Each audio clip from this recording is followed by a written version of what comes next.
ತೋಟದ ಶೆಡ್ನಲ್ಲಿ ಕಟ್ಟಿ ಹಾಕಿದ್ದ ಹಸು ಮೇಲೆ ಚಿರತೆ ದಾಳಿ.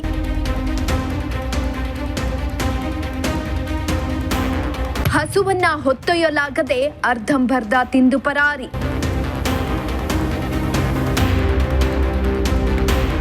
ತೋಟದ ಮನೆಯ ಶೆಡ್ನಲ್ಲಿ ಕಟ್ಟಿ ಹಾಕಿದ್ದ ಹಸುವಿನ ಮೇಲೆ ಚಿರತೆ ದಾಳಿಯನ್ನ ನಡೆಸಿದ್ದು, ಹೊತ್ತೊಯ್ಯಲಾಗದೆ ಅರ್ಧಂಬರ್ಧ ತಿಂದು ಪರಾರಿಯಾಗಿರುವ ಘಟನೆ ದೊಡ್ಡಬಳ್ಳಾಪುರ ತಾಲೂಕಿನ ಕಾರೇಪುರ ಗ್ರಾಮದಲ್ಲಿ ನಡೆದಿದೆ.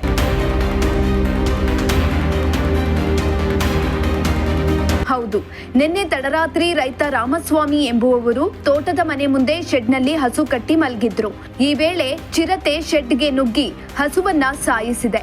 ಇತ್ತ ಹಸುವನ್ನ ಹೊತ್ತೊಯ್ಯಲಾಗದೆ ಕೇವಲ 100 ಮೀಟರ್ ಎಳೆದುಕೊಂಡು ಹೋಗಿ ಅಲ್ಲಿಯೇ ಅರ್ಧಂಬರ್ಧ ತಿಂದಿದೆ. ಶಬ್ದ ಕೇಳಿ ಮಲಗಿದ್ದ ರೈತ ರಾಮಸ್ವಾಮಿ ಹೊರಬಂದು ನೋಡಿದ್ದಾರೆ. ರೈತ ಹೊರಬಂದಿದ್ದನ್ನ ನೋಡಿದ ಚಿರತೆ ಅಲ್ಲಿಂದ ಪರಾರಿಯಾಗಿದೆ.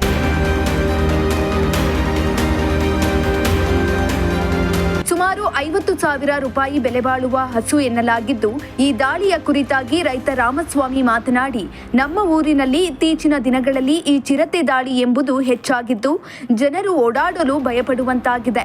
ಇಂದು ಪ್ರಾಣಿಗಳನ್ನ ತಿನ್ನುತ್ತಿವೆ, ಮುಂದೆ ಮನುಷ್ಯರನ್ನ ತಿಂದರೂ ತಿನ್ನಬಹುದು.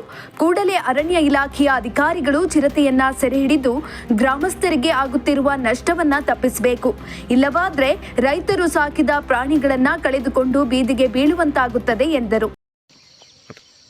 ದೊಡ್ಡಬಳ್ಳಾಪುರ ತಾಲೂಕು ದೊಡ್ಡಬಳ್ಳಾಂಗ್ಳ ಹೋಬಳಿ ಕಾರೇಪುರ ಗ್ರಾಮದಲ್ಲಿ ಇವತ್ತೇನು ಹಸು ತಿಂದದೋ ಇದಾಗಲೇ 2ನೇ ಹಸು. ಮೇಕೆಗಳಂತೂ ಲೆಕ್ಕವೇ ಇಲ್ಲ. ಚಿರತೆ ದಾಳಿ, ಸಾಕಷ್ಟು ಚಿರತೆ ದಾಳಿಯಾಗಿ ಈ ನಮ್ಮೂರಲ್ಲಿ ಸುತ್ತಮುತ್ತ ಚಿರತೆಗಳು ಜಾಸ್ತಿ ಆಗ್ಬಿಟ್ಟವೆ.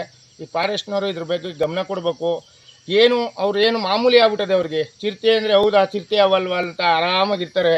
ದಯಮಾಡಿ ಈ ತಾಲೂಕಿನ MLA ಆಗಲಿ ಒಂಚೂರು ಮನ್ಸು ಮಾಡಿ ದಯವಿಟ್ಟು ಈ ಫಾರೆಸ್ಟ್ ಡಿಪಾರ್ಟ್ಮೆಂಟ್ನವ್ರಿಗೆ ಹೇಳಿ, ನೋಡಿರಿ ಹಸು ಈ ರೈತಂದು ರಾಮಸ್ವಾಮಿ ಅಂತ ಪಾಪ ಇರೋವು 2 ಹಸ ಇದ್ದೋ. ಈ 2 ಹಸಿನಾಗೂ ಒಂದು ಮೊನ್ನೆ ವಾರದ ಮುಂಚೆ ಒಂದು ಕರ ತಗೊಂಡು ಹೊರಟೋಗದೆ. ಏನೋ ಎಲ್ಗೋ ಹೊರಟೋಗೋದು ಕರ ಅಂತ ನಾವು ಅಂದ್ಕೊಂಡಿದ್ರೆ ಅದು ತಿಂದಾಕದೆ. ರಾತ್ರಿ ನೋಡಿದರೆ ಇಲ್ಲಿ ಬಂದು ಚಿರತೆ ದಾಳಿ ಮಾಡಿ ಈ ಥರ ಆಗದೆ.